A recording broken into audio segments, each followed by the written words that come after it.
சஞ்சலத்தை ஊற்றுகிறேன் உந்தன் பாதத்தில். சரியான பாதையில் என்னை நடத்தி செல்லுமே.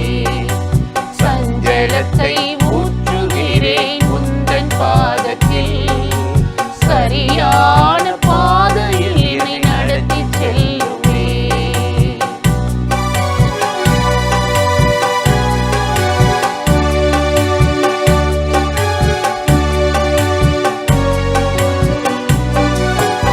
என்ன செய்வது, எப்படி செய்வது தெரியாமல் கலங்குகிறேன் நாளுமே.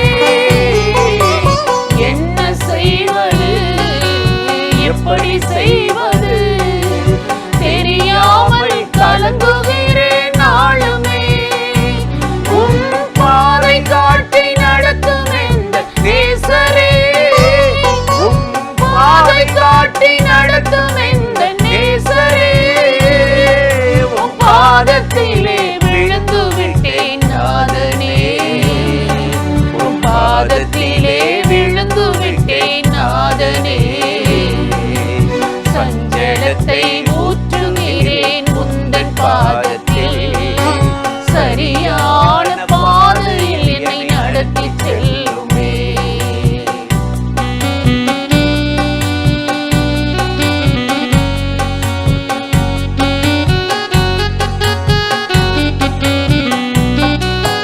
ஜெபிக்க முடியல, உம்மை துதிக்க முடியல. கட்டப்பட்டு காவலிலே கிடக்கிறேன். ஜெபிக்க முடியல, உம்மை துதிக்க முடியல. கட்டப்பட்டு காவலிலே கிடக்கிறேன். என் சிறையிருப்பை மாற்றிவிடும் நேசரே. சிறையிருப்பை மாற்றிவிடும் நேசரே. காலமெல்லாம் நன்றியோடு வாழுவே. காலமெல்லாம் நன்றியோடு வாழுவே. சஞ்சலத்தை ஊற்றுகிறேன் உந்தன் பாதத்தில். சரியான பாதையில் என்னை நடத்தி செல்லுமே.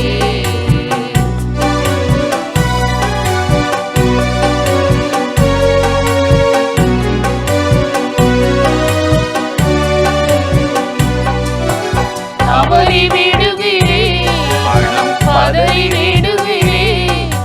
நிதானத்தை இழந்த தினம் தவிக்கிறேன். தவறி விடுகிறேன், மனம் பதறி விடுகிறேன். நிதானத்தை இழந்த தினம் தவிக்கிறேன். என்னை கை தூக்கி மீட்டு விடும் நேசரே. என்னை கை தூக்கி மீட்டு விடும் நேசரே.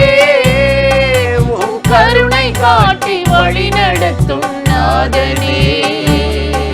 உன் கருணை காட்டி வழி நடத்தும் நாதனே. சஞ்சலத்தை ஊற்றுகிறேன் உந்தன் பாதத்தில்.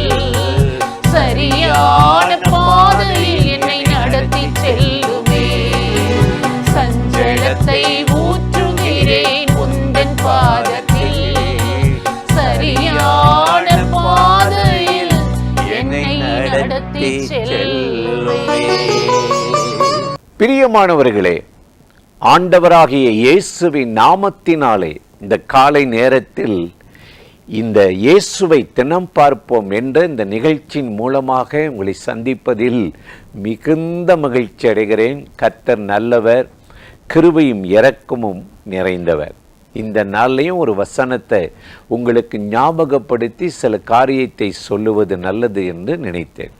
லூக்கா 18ஆம் அதிகாரம் 16 நாம் வாசித்து பார்த்தால் இயேசு சீசர்களை நோக்கி சொல்றாரு, சிறு பிள்ளைகளை என்னிடத்தில் வர விடுங்கள், தடை பண்ணாதிருங்கள், அவர்களை என்னிடத்தில் வருவதற்கு இடம் கொடுங்கள் என்று சொல்லுகிறார். பார்த்தீங்களா, சீசர்களுக்கு எப்பவுமே யாரையும் ஆண்டவரை நெருங்க விட மாட்டாங்க. தங்களை மீறி எதுவும் நடந்துடக்கூடாது. பல பெரிய மனிதர்கள், அது அரசியலாக இருக்கட்டும் அல்லது ஊழியங்களாக இருக்கட்டும், அவங்கள சுற்றி ஒரு ஒரு ஒரு கூட்டம் இருக்கும். அவங்கள கேட்டு தான் எல்லாம் செய்கிற மாதிரி அவங்க அப்படியே இருந்துக்குவாங்க. இயேசுனர் வாழ்க்கையில் இந்த சீஷர்கள் அப்படி இருந்தாங்க. எப்படி இருந்தாங்க? சிறு பிள்ளைகள் கத்தி என்னத்தையாவது அவர்கிட்ட கேள்வி கேட்டால், யாரை கேட்ட உள்ளே விட்டீங்க, நம்மளை திட்டா என்ன செய்யறதுன்னு சொல்லி சீஷர்களை அதட்டி இந்த சிறு பிள்ளைகளை தடுத்தாங்க. இப்போ இயேசு சொல்றாரு, அவர்கள் என்னிடத்தில் வர இடம் கொடுங்க, தடை பண்ணாதிருங்கள் என்று சொல்லுகிறார். இன்னைக்கு இயேசுவுக்கு அவருடைய பிரசன்னத்துக்கு போக நம்ம இடம் கொடுக்கணும். சந்தர்ப்பம் இருக்குது, நல்ல வாய்ப்பு இருக்குது, நேரம் இருக்குது. இது கிருபையின் நாள். இந்த காலத்தில் நம்ம கடவுளை தேடாம இடம் கொடுக்காம பிறகு பார்த்து கொள்ளலாம் சொல்வது எப்படிங்க நியாயம்? இன்றைக்கு ஆண்டவருக்கு இடம் கொடுக்கறதுக்குத்தான் ஆண்டவர் நல்ல தருணங்களை, வாய்ப்புகளை கொடுத்திருக்கிறார். நாம் வேதத்தை வாசித்து பார்த்தோமே என்று சொன்னால், அங்கு அப்போஸ்தலனாகிய பவுல் பல இடத்துல சொல்லுகிறார். 2 கொரிந்தியர்ல நீங்க 7ஆம் அதிகாரத்தில் வாசித்து பார்த்தீங்கன்னா அவர் சொல்லுகிறார், எங்களுக்கு இடம் கொடுங்கள், எங்களுக்கு இடம் கொடுங்கள். அவர் சொல்றாரு, நாங்கள் ஊழியம் பண்றோம், ஜெபம் பண்றோம், கர்த்தருடைய வார்த்தையை அறிவிக்கிறோம், இடம் கொடுங்களே. ஏன் எங்கள் இந்த மதத்துக்காரங்க, இந்த சபைக்காரங்க, இந்த பிரிவை சார்ந்தவங்கன்னு சொல்லி சிலரெல்லாம் ஏற்றுக்கொள்ளவே மாட்டாங்க, சில ஆலயத்தில் விடவே மாட்டாங்க. வேடிக்கையாக என் நண்பர் ஒருத்தர் சொன்னார், இயேசு ஆலயத்துக்கு வெளியே நிற்கிறார், ஜனங்கள் தான் உள்ள நிற்கிறாங்க. இயேசு இல்லாத ஆலயம், இயேசு இல்லாத குடும்பம், இயேசு இல்லாத ஜீவன், ஆத்துமா இன்னைக்கு நிறைய இருக்குது. காரணம் இடம் கொடுக்கல, தேட வேண்டிய விதத்தில் தேடலை, அவரை பின்பற்ற வேண்டிய விதத்தில் பின்பற்றலை. இயேசுவின் வாழ்க்கையை பாருங்களே. யோவான் ஸ்நானகன் திரளான ஜனங்களுக்கு போதித்து எச்சரித்து மனம் திரும்பும்படி போதிக்கிறார். போதிச்சு முடிச்ச உடனே ஞானஸ்தானம் பெற ஆயிரக்கணக்கில் கியூல நிற்கிறாங்க. ஏன்னா பொல்லாத வழிகளை விட்டு, அக்கிரமத்தை விட்டு மனம் திரும்புவதற்கு ஞானஸ்தானம். அந்த கூட்டத்தில் இயேசு நிற்கிறாருங்க. யோவானுக்கு ஒரு அதிர்ச்சி. இவர் உலகத்தின் பாவங்களை சுமந்து தீர்க்கிறவர், பரிசுத்தமுள்ள தேவன். இவர் ஒரு பாவமும் செய்யாதவர், அணுக முடியாத ஒளியில வாசம் பண்ணுவார், பரிசுத்தமுள்ள தேவன். இவர் ஏன் இங்கே நிற்கிறாரு? இவருக்கே நம்ம ஞானஸ்தானம் கொடுக்கணும். பாவம் தவிர மற்ற எல்லாவற்றிலும் மனுஷனை போல வாழ்ந்தார். பாவம்னா அவருக்கு என்னன்னு தெரியாது. இவர் ஏன் நிற்கிறாரு? அவரை நீங்கள் வர வேண்டாம், நான் மனம் திரும்புகிறவர்களுக்கு ஞானஸ்தானம் கொடுக்குறேன்றார். அப்போ இயேசு சொல்றாரா, இது கர்த்தருடைய கட்டளை, நீதி, இதை நிறைவேற்றணும். ஒன்றை கூட நான் விட்டுட்டேன்னு சொல்லக்கூடாது, என்னை தடுக்காத. யோவானுக்கு ஆண்டவராக இயேசு சொல்றார். உடனே யோவான் ஞானஸ்தானம் கொடுத்தான், அது தடை பண்ணாது இருந்தான். எனக்கு அருமையானவர்களே, சில வார்த்தைகளை நிறைவேற்ற நம்ம தாமதிக்க கூடாது. இதை நிறைவேற்றினா தான் அது நடக்குமோ? அப்படிலாம் நம்ம இக்கு வச்சுக்கிறோம். அப்படி என்ன பெரிய ஆண்டவர் செஞ்சிருவாரு அப்படியெல்லாம் நான் நினைக்கிறோம். எனக்கு அருமையானவர்களே, இன்றைக்கு நீங்கள் புரிஞ்சுக்கணும், கர்த்தருக்கு இடம் கொடுங்க, கர்த்தருக்கு இடம் கொடுங்க. இதைத்தான் ஆண்டவர் வேதத்தில் பல இடத்துல இன்றைக்கு எதிர்பார்க்கிறார். இப்படி இடம் கொடுத்தீங்கன்னா நமக்கு வருகிற சோதனைகள், போராட்டங்கள், பாவ பழக்கங்களில் சாத்தான் நம்மளை நெருங்க முடியாது, நெருங்க முடியாது. வேதம் 1 கொரிந்தியர் 10:13 சொல்லுகிறது, தேவனோ நம்பத்தக்கவர், சோதனை வரும்போது அதை தாங்கிக் கொள்ள திறனளித்து சோதிக்கப்படுவதற்கு இடம் கொடுக்க மாட்டாராம், தாங்கிக் கொள்ள திறனளிப்பாராம். நீங்க சோதிக்கிறதுக்கு கூட சாத்தான் உங்களை அனுமதிக்க மாட்டாராம், தடுத்துருவாராம். அதனால தான் பவுல் எழுதுகிறார், பிசாசுக்கு இடம் கொடாமல் இருங்க.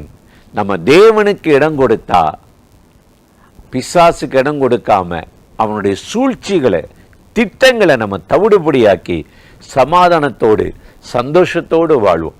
அதனால தான் அவர்கள் சிறு பிள்ளைகளை தடுக்காதீங்க, வரட்டும், இடம் கொடுங்கள் என்றவர்.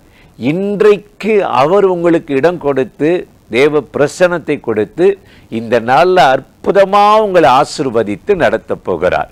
அந்த தேவாதி தேவனை நோக்கி நாம் இப்பொழுது ஜெபிக்கலாமா? அன்பும் இரக்கமும் கிருபையும் நிறைந்த நல்ல ஆண்டவரே, இந்த ஆசீர்வதிக்கப்பட்ட நாளுக்காக, நேரத்துக்காக, கிருபை இரக்கங்களுக்காக உமக்கு நன்றி. இப்பொழுது யாரெல்லாம் அந்த நிகழ்ச்சியில் இணைந்து இந்த வார்த்தைகளை கேட்கிறார்களோ அத்தனை பேர் மேலும் கர்த்தருடைய மகிமையும் வல்லமையும் கிருபையும் இறங்கட்டும். இந்த நாளில் அவர்களை ஆசீர்வதித்து எது தடையா இருக்கிற எல்லா தடைகளையும் மாற்றி தடுக்கிற சத்துருவின் வல்லமைகள் முறியடிக்கப்பட்டு உமக்கு இடம் கொடுத்து தங்கள் வாழ்க்கையில மேன்மையடைய உம்முடைய பிள்ளைகளுக்கு உதவி செய்யும், அனுக்கிரகம் செய்தருளும். இயேசுவின் நாமத்தில் வேண்டிக் கொள்ளுகிறோம் எங்கள் உயிருள்ள நல்ல பிதாவே. ஆமீன், ஆமீன். ஆண்டவர் இந்த ஜெபத்தை கேட்டிருக்கிறார். இந்த நாளில் அற்புதமாய் உங்களை ஆசீர்வதித்து நடத்துவார். ஆமீன்.